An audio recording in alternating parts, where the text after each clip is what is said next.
राज्यात पावसानं दडी मारल्यानं पाणी टंचाईचं संकट अधिक गडद होत असताना नवी मुंबई महापालिकेनं पाणी बचतीसाठी कठोर निर्णय घेतलेत। आधीच सुरू असलेल्या 10% पाणी कपातीनंतर आता व्यावसायिक संकुलांसाठी 20% अतिरिक्त कपात लागू करण्यात आली आहे। शहरातील सर्व जलतरण तलाव आणि वॉशिंग सेंटर्स बंद ठेवण्याचे आदेश देण्यात आले आहेत। पाणी चोरी किंवा गैरवापर करणाऱ्यांवर पहिल्या वेळी 25,000, दुसऱ्या वेळी 50,000 रुपयांचा दंड आकारला जाणार असून तिसऱ्यांदा नियमभंग केल्यास थेट फौजदारी गुन्हे दाखल होणार आहेत।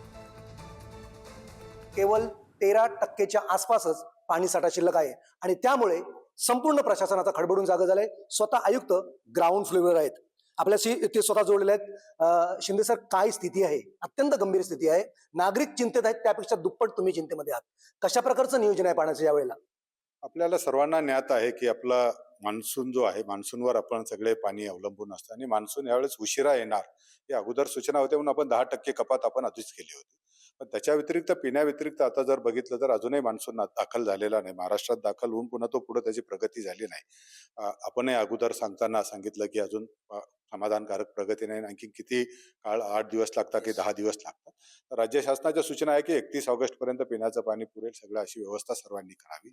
आपण जे नियोजन केलं त्याच्यामध्ये आत्ताचा जो साठा आहे तो आपल्याला 31 ऑगस्ट पर्यंत पुरवण्यासाठी आपण पिण्याव्यतिरिक्त जे पाणी वापरलं जातं, जसं स्विमिंग पूलला पाणी वापरलं जातं, बांधकामांसाठी जे पाणी वापरलं जातं ते तात्काळ बंद करतोय।